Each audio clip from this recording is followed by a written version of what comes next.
है। गोरीलाल बिहारी जी जो हैं वहां पर, अब इस नाम का अर्थ क्या? गोरी लाल मतलब, अब सामान्यतया अर्थ करने वाले तो ये कहेंगे गोरी कौन है, बोले कि किशोरी जी हैं, और लाल कौन है, बोले ठाकुर जी हैं। पर ये नहीं है अर्थ इसमें। गोरी लाल बोले लाल जी जहां गोरी बन के बैठे हैं, मतलब जहां किशोरी जी के रूप में बैठे हैं, वो गोरी लाल। वहां पर कृष्ण रूप में श्री किशोरी जी हैं और किशोरी जी के रूप में ठाकुर जी हैं, इसलिए गोरी लाल। लाल जी गोरी बन करके विराजमान है। अच्छा जी, गोरी लाल केवल गोरी लाल कुंज में ही नहीं है, वृंदावन के सबरे ठाकुर जी गोरी लाल हैं। एक भी ठाकुर, राधारमण जी देखो, जब श्रृंगार करेंगे तो अपने बाम श्रृंगार में अपने शीश पर निश्चित किशोरी जी का स्वरूप धारण करेंगे,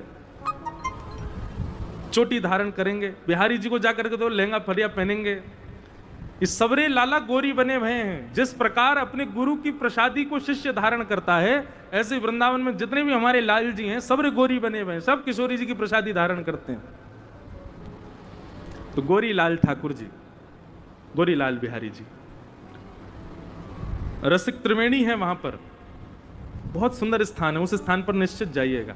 तो वहां का एक लीला दर्शन है, बहुत सुंदर दर्शन। महाराज जी एक बार सुना रहे थे कि हरिदास परंपरा के चौथे आचार्य श्री नरहरि देव जी, जिनको ठाकुर जी प्राप्त हुए, श्री गोरीलाल जी, उनको कैसे प्राप्त हुए?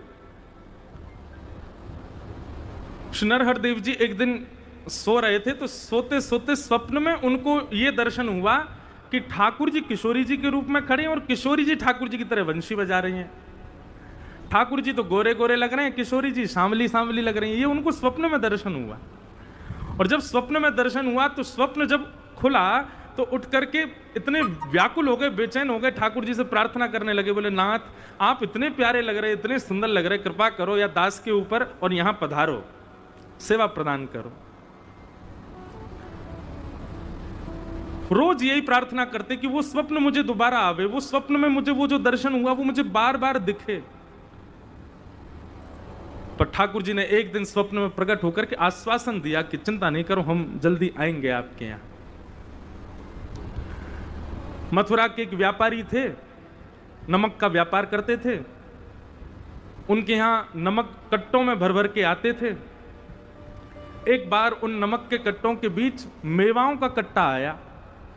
तो व्यापार के नीचे काम करने वालों ने बताया, बोले महाराज, ये नमक के जो कट्टे आए हैं हमारे व्यापार, इसमें एक मेवाओं का कट्टा है।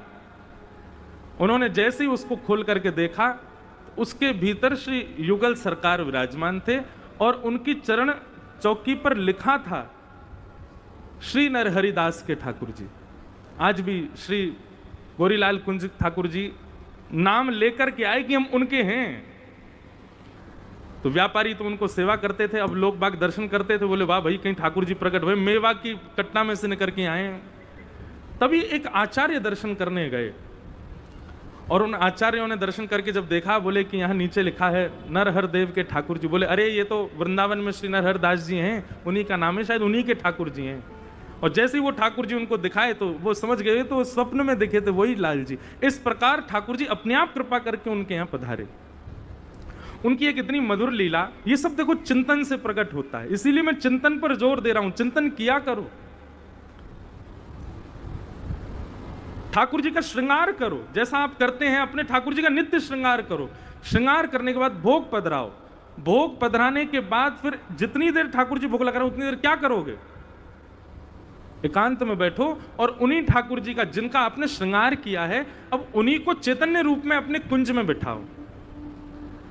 हमारे ठाकुर जी लड्डू गोपाल हैं, हमारे ठाकुर जी त्रिभंग लली हैं, हमारे ठाकुर जी गिरधर लाल हैं। तो जब चिंतन उनका करो ना, तो वो ऐसे नहीं दिखने चाहिए, वो फिर चलते फिरते आपको दिखाई दें। वो मुस्कुरा रहे हैं, वो अपने नेत्र बंद कर रहे हैं, खोल रहे हैं, उठ रहे हैं, बैठ रहे हैं, ये सब लीलाएं दिखे आ रहे हैं। वो अपने नेत्र बंद कर रहे हैं, खोल रहे हैं, उठ रहे हैं, बैठ रहे हैं, ये सब लीलाएं दिखे आपको अपने चिंतन में। आप बस इतना चिंतन करो कि ठाकुर जी चल करके कुंज में आ रहे हैं, बाकी की लीला ठाकुर जी अपने आप करते जाएंगे। चिंतन करना, मानसी में जाना बहुत आवश्यक है। भक्ति की एक स्थिति आने के बाद, जो अभी प्रारंभ स्थिति में, वो चिंतन में मत चले जाना, नहीं तो फिर हीरो हीरोइन दिखेंगे आपको। एक बार बंबई में एक व्यक्ति मुझसे बोला, तो महाराज जी मैं आंख बंद करता हूं तो मुझे नाम जप करने के लिए तो हीरोइन दिखती है। मैंने कि बेटा जो भीतर होता है वही दिखता है। तो पहले तो ब्रज की खूब उपासना करके, गुरुदेव के प्रणाम करके, संत जनन को प्रणाम करके पहले तो चिंतन के लायक बनो। पर यहां पर कई वैष्णव बैठे, इसलिए मैं इस विषय को कह रहा हूं कि अब समय है चिंतन में जाने का, अब समय मानसी में जाने का। ठाकुर जी जितनी देर भोग लगाएं आप मानसी में रहो। तो एक बार की लीला कि श्री गोरीलाल बिहारी जी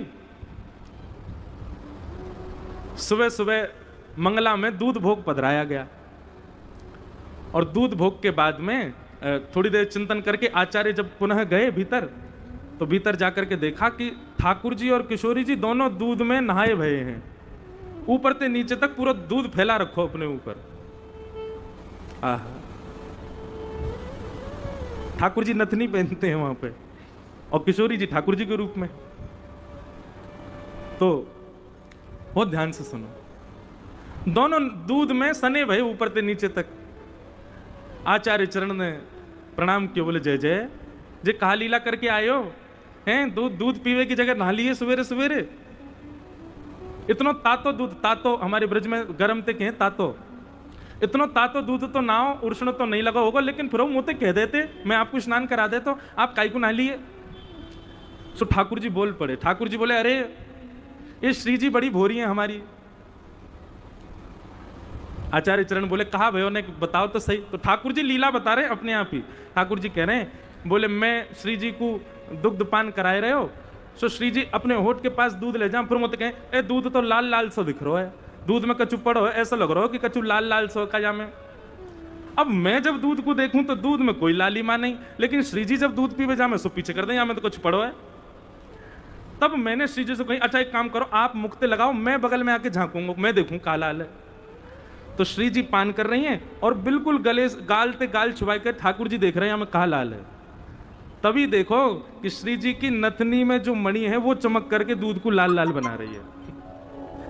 ठाकुर जी बोले जय हो श्री जी, आप बड़ी भोरी हो। बोले कहा भाई हो जी, आपकी नथनी है या आप ऊपर करके दूध पी रही हो, ये नथनी की ही परछाई आ रही है दूध में, बात लाल लाल लग रहा है। श्री जी बोली अरे मैं तो बड़ी बावड़ी हूं, वो तो समझ में ही ना आवे, अरे मैं कहां पहचान नहीं पाई। फिर श्री जी दूध पीने लगी और दूध पीते पीते उनको अपने ही भोरेपन पे जोर की हंसी आई, और जैसे ही दूध मुंह में गया और मुंह में जाती हंसी आई तो सबरो फूटकार, सबरो बाहर निकल गो, स्वयं भी सन गई और लालजू सन गए। ठाकुर जी भी वही में है गए। नरहरदास जी, नरहरदेव जी 3 दिन तक नेत्रों से आंसू नहीं रोक पाए अपने, ऐसी लीला ठाकुर जी की। तो भैया चिंतन किया करो, केवल हम अपने ठाकुर जी की सेवा अपने उनके सिंहासन तक करें, उनको कुंज में बिठा दें, उनके सामने नाच लें गा लें, यही तक सीमित मत रखो। जब सब चीज से निवृत्त है जाओ तब एकांत में नेत्र बंद कर लो, ठाकुर जी के सामने ही रहो पर नेत्र बंद करो, और फिर हृदय के कुंज में उन्हीं ठाकुर जी को देखो अब कहां लीला कर रहे हैं। 1 बार प्रयास करो, 2 बार प्रयास करो, 4 बार प्रयास करो, 20 बार प्रयास करो, कभी तो लीला प्रकट होएगी। और एक बात मेरी ध्यान से सुनियो भैया, जिस प्रकार किसी व्यक्ति को अंदर उसके कोई कमी हो जाए तो वो औषधि लेकर के उस कमी को ठीक करता है, ठीक वैसे लीला प्रकट करने की औषधि क्या है? यमुना जल। लीला प्रकट करने की औषधि क्या है? ब्रज की रज। लीला प्रकट करने की औषधि क्या है? ब्रजवास। ब्रजवास आप और किसी कार्य के लिए नहीं कर रहे हैं, लीला प्रकट हो इसलिए कर रहे हैं।